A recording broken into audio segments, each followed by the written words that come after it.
All right, praise God, TLC, good afternoon. How's everybody doing? My name is Evan. I'm on staff here. I got a few announcements to throw at you before we get into God's Word. VAY, your paperwork payment is due to Nancy, okay? And it is due today. If you can't physically turn it in, you could do it to Nancy by May 8th. So that is 6 more days. You only have 6 days, all right? So get in your paperwork to VAY, otherwise no play, you know. So anyway. VAY paperwork. That's it for that one. Joint service next week. Oh, is that next week? That's next week already. Oh my gosh. Is it? May 10th? Wow. I don't even know what day it is anymore. This just year is going by. Joint service next week for Mother's Day. Okay. Bring out your mother. Okay. Bring her out. Just get out here, Mom. Come on. All right. Get in the car. Bring her out. It's at 10:30. Okay. We're going to be right here, TLC, 10:30. Next week. So if you come at 12:30, we'll already be done. So don't make that an excuse as like, oh, I forgot, kinda, right? Okay, 10:30, right here. Sunday, May 17th, that's the following week. Okay, membership class is right after this service. Okay, what membership class is, if you've been around TLC for, I don't know, a few months now, maybe half a year, and you're kind of, you know, let's say like if you were church dating before, now you're kind of more committed, you know, it's like one of those awkward, like, we need to have a define the relationship talk, okay? That's what membership class basically is. You're going to sit down with Pastor Tony. He's going to kind of go through, we have a little packet for you guys of what, you know, the church provides and what are the expectations from you, stuff like that, just some theological things as well. So it should only be about an hour and a half. Okay, he's gotten really good. The first one was like 3 hours, and everybody's like, oh my, don't go to that thing. Okay, he's really good now. Okay, it's pretty concise, just about what our beliefs are as a church here at TLC. Okay, so please consider coming out to that if you have not before. Okay, fundraising show. We are currently in the midst of fundraising for trailers on the other side of this building here. There's some trailers that for our youth and our children's ministry. This church is expanding, and we're kind of assuming we're going to keep going that way, so we got to lock up all the kids, all right? That's really what we're doing. No, I'm just kidding. We want to make sure that they have a place to worship and a place to learn. They need some more money, though, to fix up and make sure that the city gives the approval. So one of the ways, every ministry's been doing something different. One of the ways that the Vietnamese side, the Vietnamese ministry of our church wanted to raise money was through a special show. They have some special singers and entertainers coming out. If that's something that tickles your fancy, I just had to use it this week. If it tickles your fancy, come on out May 31st, all right? VIP tickets, there you go, $65, $45 for general. Much of that does go towards the trailer fundraising. So I think you want to talk to somebody over in the office. Sometimes we see them before service over here in the courtyard or out front. You'll see people selling tickets for that. That's what that is, okay, if you're interested in that. Open house today. After service, we've been just kind of hanging out. If, you know, different people do different things. Maybe you want to go get Korean barbecue. That's cool. Sometimes if you just want to chill. Sometimes if you don't know homework, you know, you got like homework and you don't really want to do homework. You want to like hang out and kind of do homework. One of those kinds of things. Come on over to Stephen. He's going to be hosting. Give Stephen love. Come on. Stephen's always back there. I don't even know if anybody even goes by. Do people come and say hi to you during the... Okay, good. I want to make sure. We like forget that he's back there. He can turn this off at any time. It'd be like, boom. All right. Anyway, we're going to be over at Stephen's. So if you bump into him right after, just be like, hey, where do you live, bro? I want to come over. Okay. So it'll be a lot of fun. Finally, Friday, community group. Some people were asking, I think, last week, like, do we still have community? Yes, there is still a community group. I know we have lots of different community groups. The central one or the main one that we started is still going on Friday nights. Talk to Tony. Tony heads up that one right after service if you are interested in just like, you know, I just want to be around other Christians and just kind of just have conversations about this Bible thing. I'm not really, you know, sometimes we go into depth, sometimes we go out and practice what's in there, right? Okay, that's amazing, right? So talk to Tony about that if you are interested right after service. And I think that is it for announcements. If you don't mind bowing your heads, say a quick prayer. We'll have Pastor Tony open the word. Father, you are so good to us, Lord, even though we are undeserving. Lord, it's no coincidence that you've gathered us here today. Whatever the reasons behind coming, Lord, we are here because it was in your will. Lord, I pray that as we open up your word, you'll open up our hearts and remind us, open up our minds and convict us, Lord, that we are your sons and daughters. Even when we don't feel like it, even though we don't deserve it, that we are still called holy and righteous because you are holy and righteous. And it's because of your actions and what you are that we're able to approach you, Lord. So we thank you so much for this opportunity to come before the living God. I pray that you will speak through Pastor Tony, that you'll anoint him with the Spirit as we open your word, Lord. We give you this service and the rest of our lives in Jesus' name. Amen. Amen.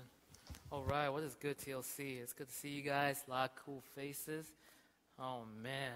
Good stuff. You guys went to the wrong message. Oh, man. If this was your first time here, welcome. I'm excited to have you. Man, let me just break down what we've been talking about. We're in the book of 1 John. We're in the book of 1 John, and we're trying to understand what it means to rekindle fellowship with God, right? I mean, like you always want to have a connection to something bigger and greater, and sometimes we do it the wrong way.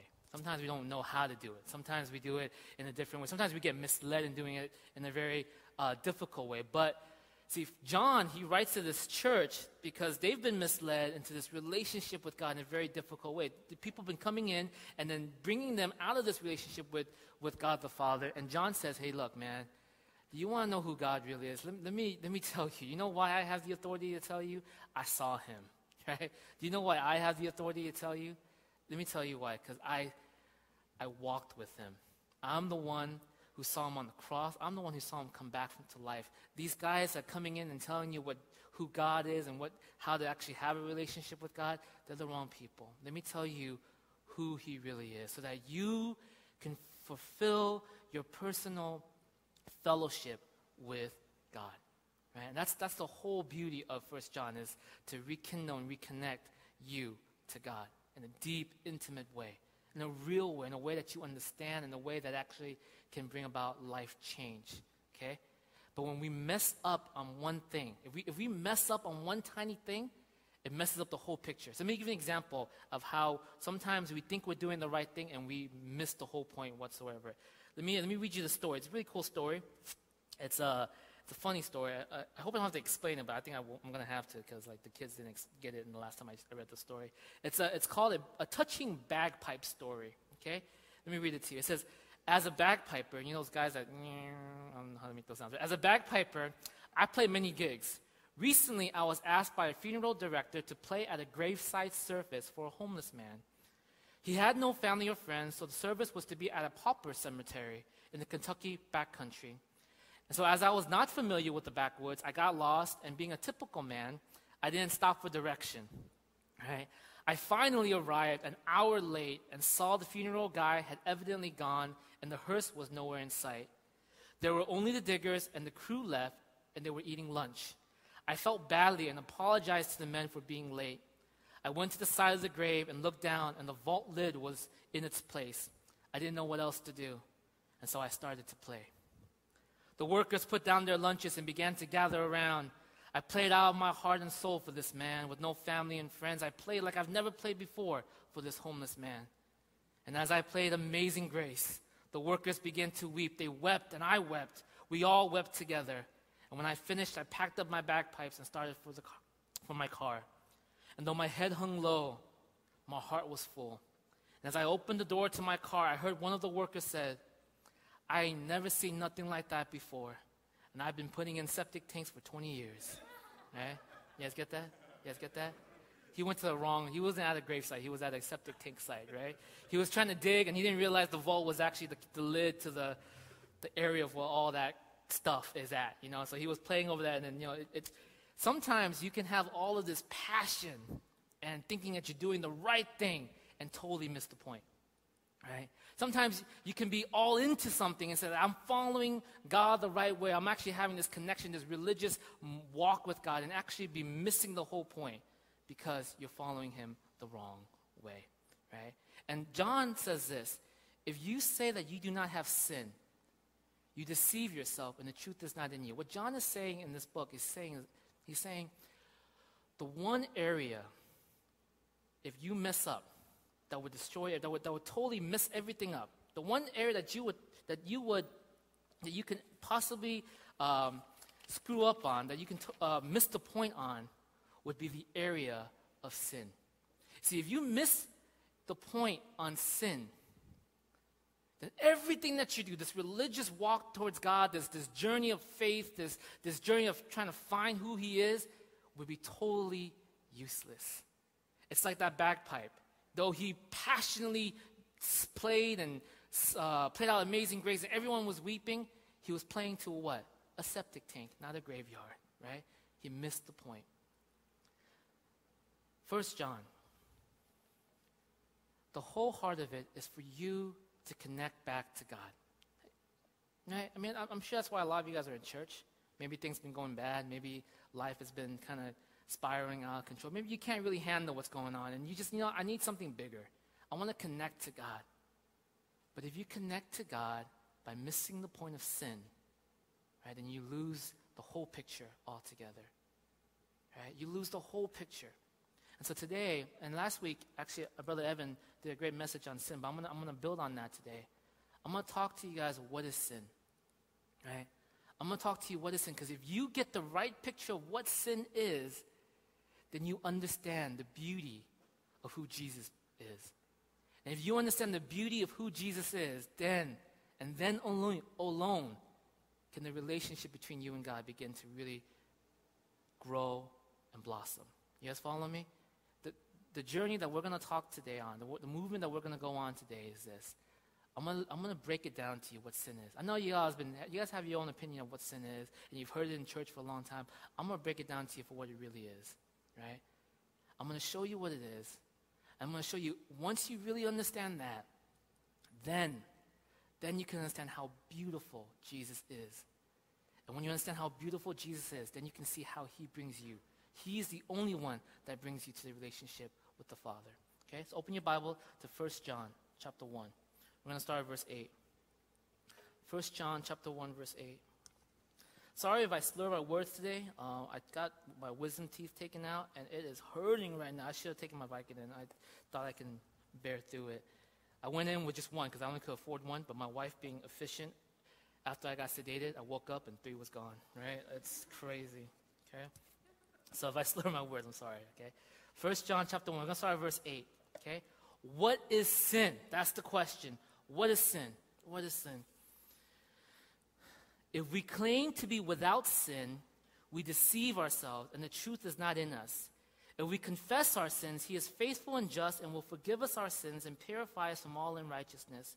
If we claim we have not sinned, we make Him out to be a liar, and His word has no place in our lives. Verse 8, it says, if we claim to be without sin. A lot of us, when you begin this talk and this kind of like churchy talk, this Christianese that most people do, when you begin this kind of Christianese, the word sin to you comes down to something like this. It's the wrong things that you do, the bad things that you do, right? The lying, the drinking, the smoking, the playing, the pride, the anger, the bitterness, all of that, that's what sin is. Let me tell you, that's not what sin is, right? Sin is not what you do, okay? Listen to that. Sin is not what you do. Sin is who you are. It's what you have. Sin is this pervasive disposition that you naturally have. It is instinctive in you. It's who you are, not what you do. Do you know why I don't get upset when I find out people are lying and arguing or just being... when I find out certain things about them that they are shameful, they don't want to share with their pastor because they think it looks bad. I don't get upset about what they do. Do you know what I get upset about? What I worry about, not upset about. I worry about why they do it. Because the sin is not what you do, right? It's not how many joints you roll up. It's not about how many beers you drink. It's not about how many parties you go to. The question is, why? Why? Why is it you? Why are you doing that? Sin is something that is deep within you. It is innate in you. It is who you are. It's like water. You know what? You have a glass of water. What happens with water? What happens if you put salt in water? You cannot get it unsalty again. You follow me? Once salt is in water, it is unbelievably difficult to get that water to ever taste not salty again. You can't distill it. It's very difficult. The molecules of the salt is attached and clung to the water molecule. So even if you try to get a tiny little drop, you will taste the salt. Right? Sin is like that. It's pervasive. It's deep in you. It's it's what you have. And this is what sin does, okay? Sin is to give worship, to give value to something less than God in order to make you feel good. Let me say that one more time, okay? Sin is when you give value, you give worship to something that is less than God, less than perfection, so that you can feel good. Let me give you an example of this. You lie. Oh man, he's a liar. Why do you lie?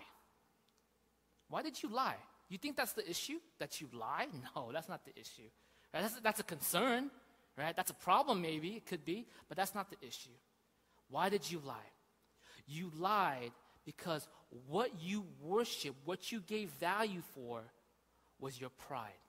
You're afraid of looking bad in front of people, and so you created a story. You make up a story to make you look better. Because why? What did you value? You value yourself. You value what people think of you. You value your personal face and shame, and you value that, right? That makes you feel good. And so in order to keep that, you lash out in lies, right? Sin is not what you do.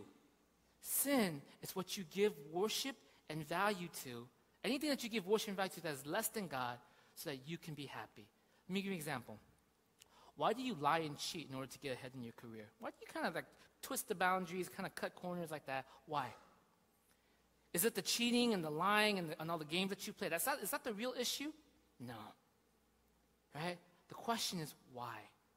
What is it that you give worship and value to? Your career. That's what makes you feel important. That's what makes you feel good. That's what makes you feel like you have worth in this world. And so what do? You will do anything possible to keep it. You will go out, you will cheat, you'll cut corners, you'll lie in order to get there. You following me so far? Right? Sin is not what you do. John says sin is what you have. You have this insatiable desire to give worship and value to something less than God so that you can feel better about yourself. Why do you think girls are so hard on themselves about how they look? Right? I mean, when your girl looks in the mirror, they always can find one thing that they can just kind of pinpoint, I don't like that. Right? You know when a guy looks in the mirror, it's totally different. If a guy can find one muscle, just one, he's just like, yeah, that's right, baby, right? Girls are like, oh my goodness, look at that. You know why? You know why you feel that way? Right? Is jealousy the sin? Is jealousy the issue? No. Right? And you kind of compare yourself to models or your friends who maybe have a better dispositional body than you, right? I'm using that word a lot, right? No. The issue is what?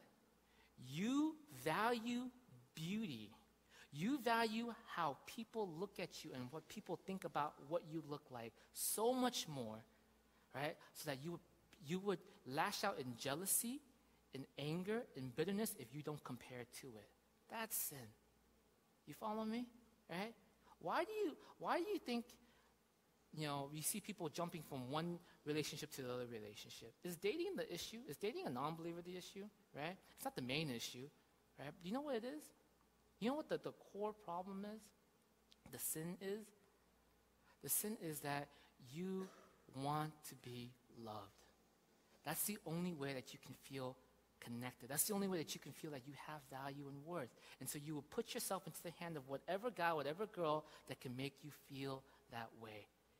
And the act of dating whoever it is that you date, right? It's worry because it gets me to this thinking process like, who has bewitched you to believe that this is what you're worth, right? That's sin. That's what sin is. And I know a lot of you guys thinking, okay, well, but my question is, do you recognize that in your life? Don't try to play this game where, like, I don't do this, I don't do that. I mean, I'm not that bad. That's not the question, right? I don't care what you do, right? I know a lot of people in this church that do a lot of crazy things. That doesn't bother me, right? What bothers me, and what worries me is why you do it. What is it that you have put so much value and worth in that you would lash out, that you would hurt, that you would do whatever it takes in order to keep it so that you alone can feel worthy. That's what worries me. That's the issue of sin. Right?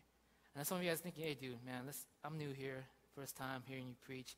We're in the 21st century. Let's be real. Are you really talking about sin, bro? Right? Like, come on, man. That's a little primitive here, right? That's a little archaic. You're going to use this book to tell me what's right and what's wrong. Let me tell you something, okay? Let me break this down for you. When you take the idea of sin out of the picture of life, of all life, do you know what happens to you?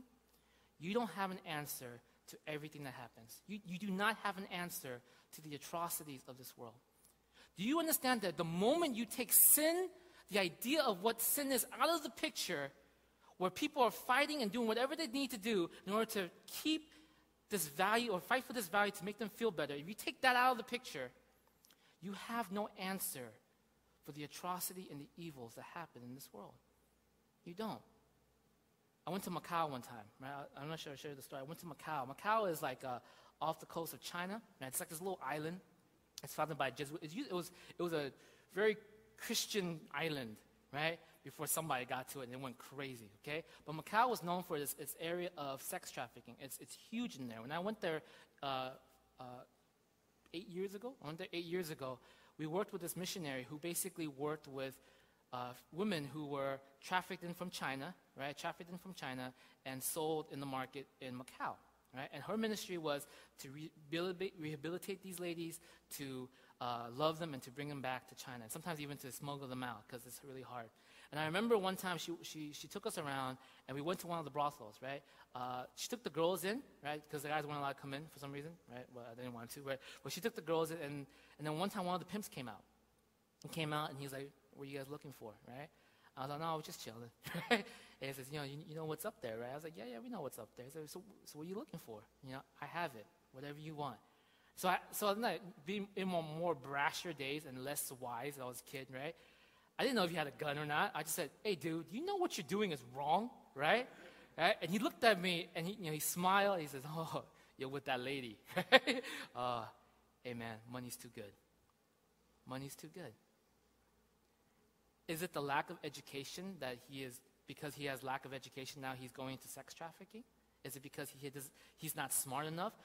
Do you understand that sex trafficking is $1 billion business, right? When's the last time you made $1 billion? He is not uneducated. This guy knows what he's doing, right? It's not the lack of education for the atrocity in this world. You know what it is? You know what was the core of his heart? It was the desire for money. And where did that desire show up to be? If I have to move women around to get what I want, I'll do it because money is what gives me value. You see, if you take sin out of the picture, you don't have an answer for that. What are you going to say? Oh, those guys are bad. Based on what? What reference point do you have to base that on? Oh, those guys are evil. Based on what? What reference point do you have to say that that's evil? To say that's wrong? You see, if you take sin out of the picture, you don't have an answer for the issues and the atrocity that happens in this world. Okay, maybe that was kind of extreme. Let me go a little bit further. Let me go a little closer to home, okay? Me and my wife. Let me tell you a story about me and my wife, okay? When I first married her, we got together. And I grew up with two women. My father wasn't around. He passed away when I was young. So I'm not a very handy man, okay? I'm not a handy man at all, actually, right? Whenever something happened in the house, we call Mario. Hey, Mario, kitchen is clogged. Can you come get it? He said, yeah, I got it. No problem. So he comes in, does the work. Easy, right? Car is messed up. Take it to the dealership. No problem, right? Not a handyman. Just let someone else do the work for me, right? Trisha's family, on the other hand, her dad and brother are freaking MacGyvers, right? They can build things out of nothing, right?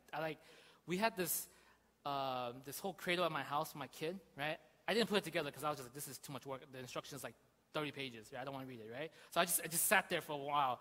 He came over, he just kind of opened it. He's like, okay, let's just put it together. And I was like, okay. Well, step one, he said, don't worry about that. He just, and then 10 minutes later, it's just all put together.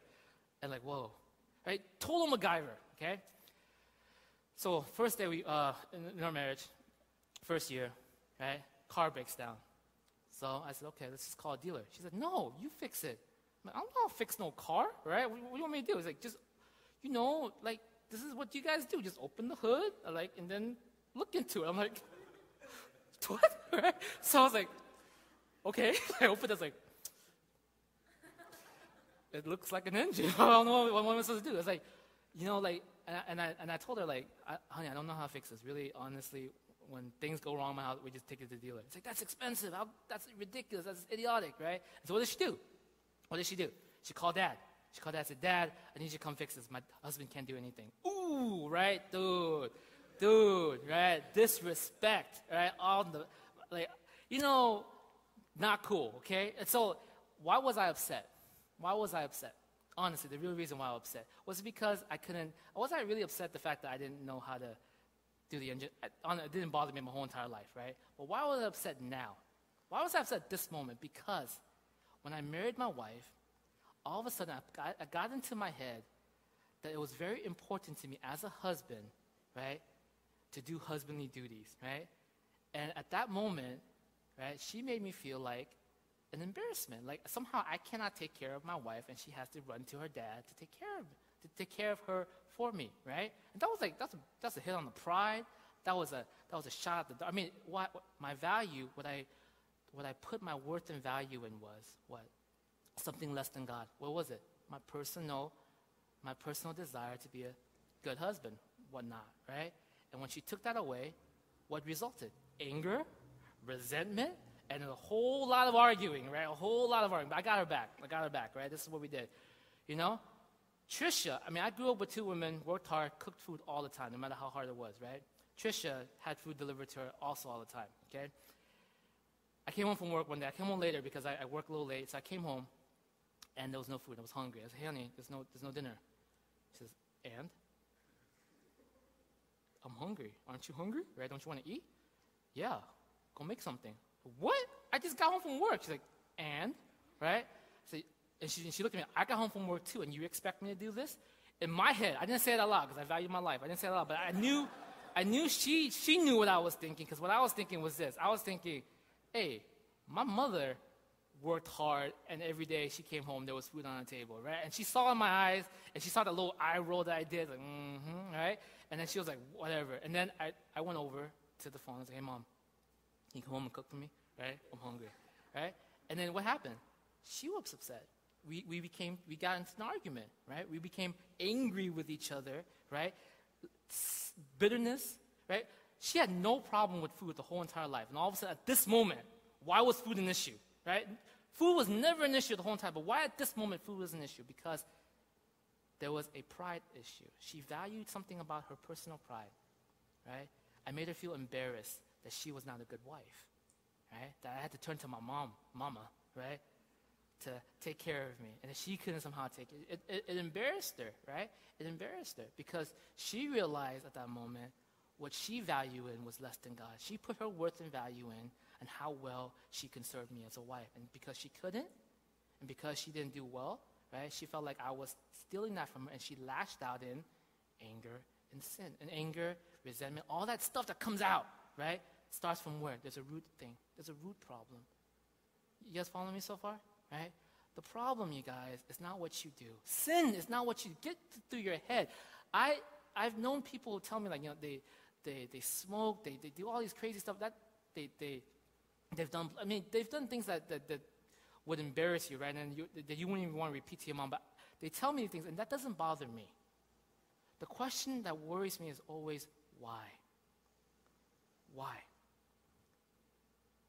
Why is it that you do this? What is it that has so grasped your heart, that has become so deep in you, that you have put your worth and value into it? That if it was taken from you, you would lose everything. That you would lash out in anger. That's what sin is. You guys follow me? Sin is not what you do, okay? If you've never been to church before, let me bust it out for the first time in your life. Sin is not what you do. Sin is who you are. It's who you are. You gotta realize that. Do you realize that? Do you see that? Do you recognize that? Right? It changes the game, right? Totally changes the game. Because if you were sitting here thinking, if sin is what I do, I'm pretty good. It's literally, I just woke up 30 minutes ago, I have not sinned yet. I'm a good state right now, right? I slept through the whole night. I haven't sinned yet. I'm great. You know, you're thinking you're in a good state, right? That's not what sin is. Sin is not what you do. Sin is who you are, right? What gives you value? What have you placed, or what have you made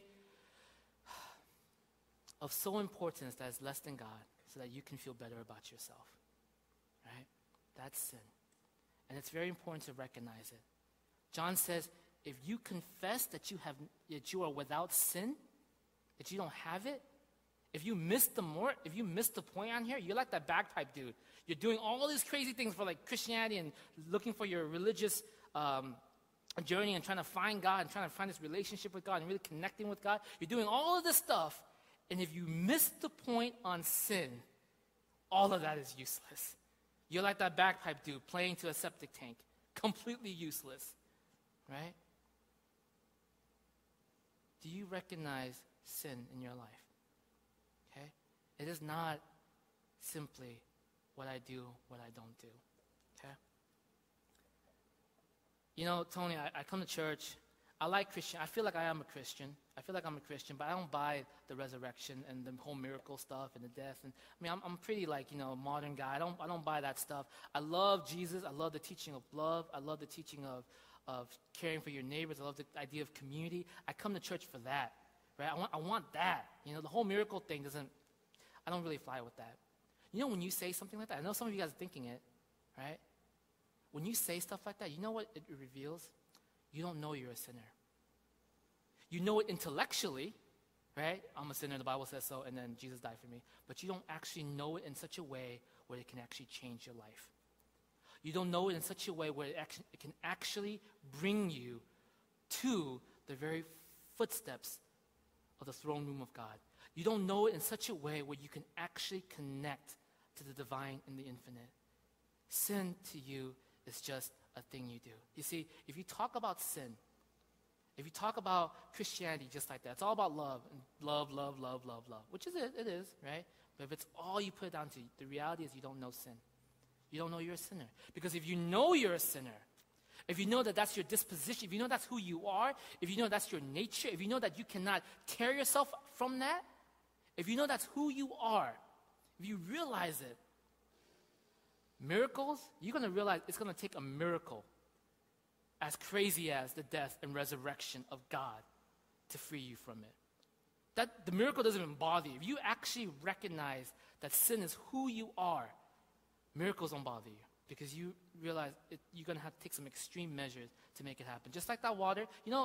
California is in a drought, right? And people always say, like, how come we live next to the Pacific Ocean? Why are we in a drought, people? And, you hear these things on the news, and you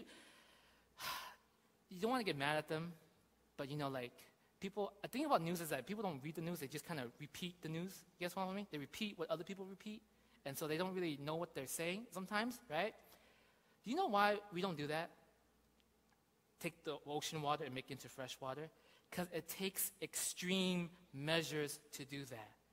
It takes billions of dollars to create the filter and separate salt from water, okay? It's not, you can't just salt's water, right? It's literally, you have to go against science to separate it from each other. It's huge, and it takes so much money to do it, right? And people always got to weigh the cost. That's why we always think, okay, well, let that be the last case scenario from which we do. If that's the case, which we have to do, if California is such a bad thing, then yeah, we'll do it. But let that be the last case scenario, okay? It's that extreme. And in the same way, if you recognize that you're a sinner, you recognize the extremeness that you have to go through to free yourself from it. It can't just be, oh, I didn't do this today. I'm a little bit better than I was yesterday, right? That doesn't separate anything. You recognize this is who I am every day. This is my tendency. I have this insatiable desire to constantly do this, to constantly put my value in someone, to constantly put my value in my career. I have this insatiable desire to constantly put my value in my image. I have this insatiable desire to constantly put my value in my material blessing. I have this insatiable desire to constantly put my value in my athletic abilities or my skill sets or what I have. You have sin. You don't do sin. You have it. In order to free it, it needs extreme case. Something extreme. You guys follow me? Don't miss the point. You miss the point, you miss the whole picture, okay? You want to connect. If John said, if you really want to connect to the Father, if you want to take what is finite, and you can, oh my goodness, you can. If you want a relationship with God, you definitely can, you guys. Listen to me. It is beautiful, and it is wonderful, and it is real. There is a God who has made everything in this world, and he is wanting your soul with all his heart, mind, and being. He has done everything to make it happen. And if you want that connection to something bigger, it can happen. But it starts with what? Recognizing that you have sin. You got to recognize it. Okay? Now check it out. Okay? What happens? If we have not missed the point, if I didn't miss the point, then this comes out next. Chapter 2, verse 1. My dear children, I write this to you so that you will not sin. But if anyone does sin, we have one who speaks to the Father in our defense, Jesus Christ, the righteous one.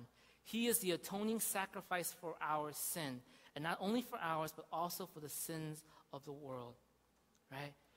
When we have the right view, when we have not missed the point on sin, then we have the right picture of how Jesus can become our defense, of how beautiful Jesus is. Let me break it down to you how beautiful Jesus is. Some people always tell me, if God was so crazy, why can't he just forgive everybody? I mean, God is love. Isn't he supposed to be the Father, right? Why can't I just come to him and say, God, forgive me, and everything will be just perfectly good, right? What's all this whole mumbo-jumbo about Jesus Christ being the only way, and I got to go through that way? Why can't I just come to this divine Father head and say, God, Father, I'm your child. Apparently, you've created me. Forgive me, and I am forgiven. Why can't I do that? Why does there has to be some sort of mediation between this, right? If he's truly a Father. You know why? Because he's not just a Father. He's also Judge and King, right? I'm going to break down justice for you guys right now. You guys maybe not have a good understanding of justice. Let me tell you what my education has tell you about justice. I'm going to break it down for you. Right? Get ready. Justice.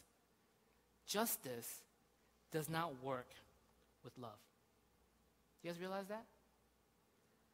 You cannot use love to override justice. You can't. Do you know why in every courtroom there's that statue of a lady holding a scale and she's blind? Do you know why they say justice is blind?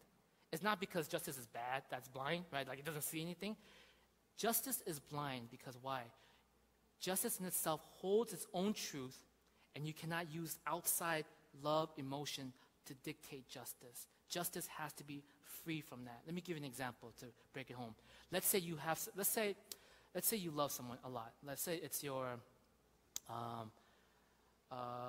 brother. Say your brother. Okay, let's random example. Your brother. You have this brother. You love him so much, right? He's your other half. He's your man. He's your bro, right? And one day after service, you walked out and he got hit by a car, a drunk driver, dead. Horrible. Not worth it. So young. What a waste. Drunk driver, idiot. How can he be drinking in the middle of the day, right? Goes to court. The judge who presides over that courtroom happens to be the father of the drunk driver, right?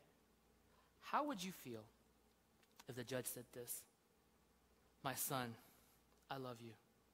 I know you didn't really mean to kill this guy. That if you were in your right mind, you would have never killed this guy.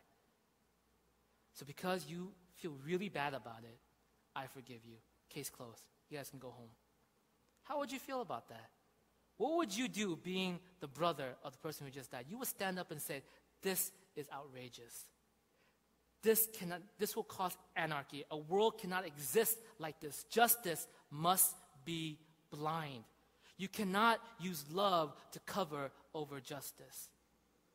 Right? In the same way, you cannot expect God the Father to do the exact same thing. You can't just say, God, you're the Father, forgive me, but I'm also the judge. Do you know the biggest problem that God had with sin for you? Is that he freaking loved you so much.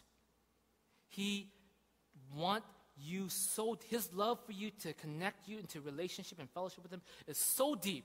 He wants it so deeply. But the problem was what? He could not use his love to override his justice. Justice had to be blind. And so this was the dilemma.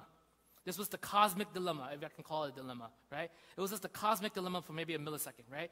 Cosmic dilemma where he says, there is this insatiable love that I have for them. My sons, my daughters, but I have justice to preserve. Because if I was to ever use love to override justice, the whole world will go in chaos. Justice must be blind. It must be free from that. How do I do it? How do I do it? Jesus Christ, the righteous one. Jesus Christ, the righteous one. How does he do it? Let me tell you. On the cross, love and justice meet in perfect unity. It was the only place where that could happen. It's on the cross, where love and justice can meet. You understand why? The moment you sin, Jesus is your advocate. He's not up there kind of like, trying to put in a good word for you. He's not like the homie that's trying to put in a good word for you. He's the advocate defending you, right? Sometimes I think a lot of us, we think this is about Jesus, right? You sin, and then Jesus is up there thinking, hey, God, Father, check it out, man. There's Tony. I know he promised you 100 times that he's not going to do this again. But there he is doing it again for the homie. Let it go this time. Would you let it go one more time just for me? Would you let it go one more time? Just let it go, right? Would you do that for me, God, Father? We think that's how Jesus acts up there, but that's not how he acts up there. You know how he acts up there? He says, look, God, my client, this dude, right, messed up. But here's the problem. Your law says he must pay. The sin, he must pay. Death is the only penalty. Death is paid. It's already been paid, Father. It would be unjust of you, Father, to make him pay the payment twice. You follow me? It will be unjust. Jesus is saying, God, it will be unjust of you to make my son, my daughter, your son, your daughter pay the penalty twice when the penalty has already been paid for. It has been paid in full. Justice is served. And when Jesus on the cross died, the penalty, the extreme payment, the extremeness of what it makes to free you from that sin that you are, that payment is paid. Justice was paid. And what happens? It's also the place, the only place, where God can reconcile you back to him. When God can say, now everything is right. Welcome home. Do you want that relationship with God? An actual, real, deep relationship. Not just this ephemeral knowledge or outside understanding or out-of-the-box kind of deal, but an actual relationship with him. You can't miss the point. The point is sin. Do not ever think of sin as something you do. It's who you are. You take it out from the world, it gives you no answer for the atrocity. You know sin is real. Look at things that are going on. You have no answer for it. Unless what? You realize people are fighting with each other. People are doing these things because everyone is seeking to worship something less than God so that they can feel better about themselves. Everyone is doing it. Between two people, husband and wife. Can you imagine that? You see it. You saw it, the picture, right? We're both fighting for what we think is right. And then what happens? Say you get two groups together.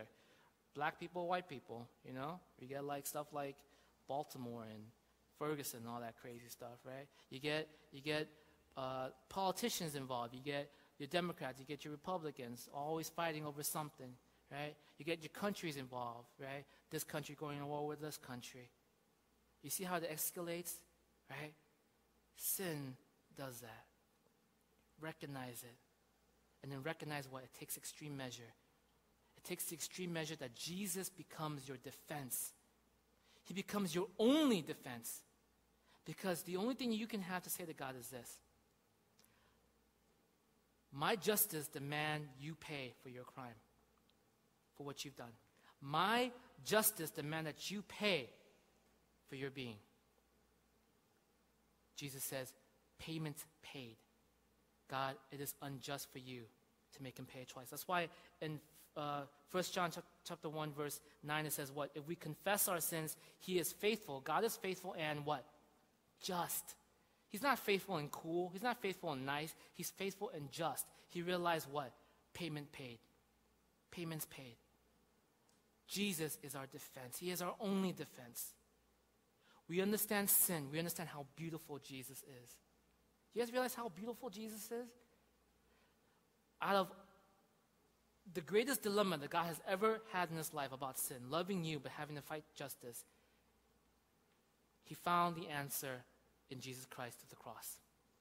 It is beautiful. It's harmonic. It just fits together so wonderfully, right?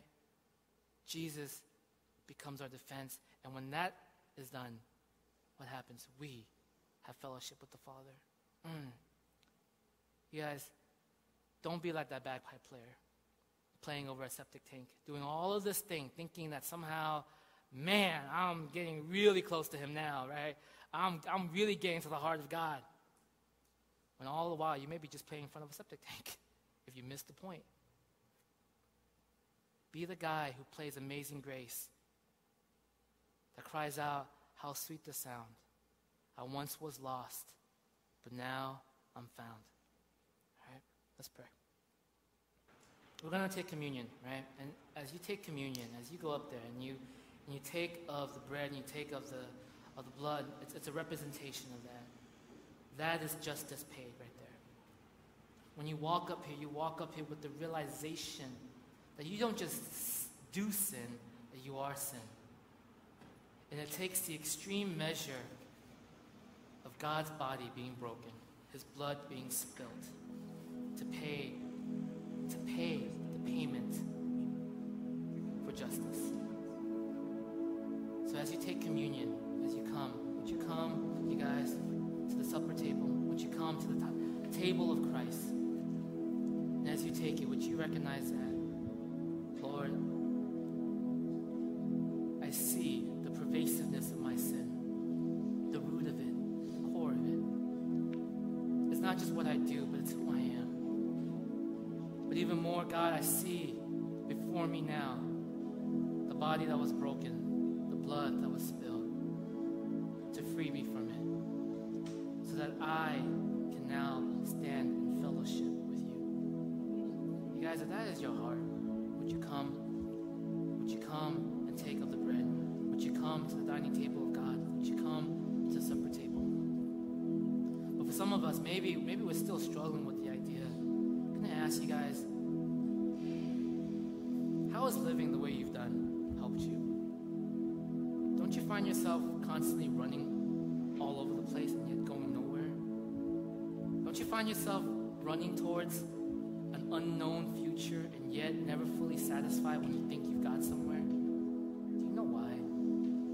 Because you are putting your worship and value into something that is less than God. You are living out your sin. You are living out the very essence of what plagues you, what binds you. Would you come here today?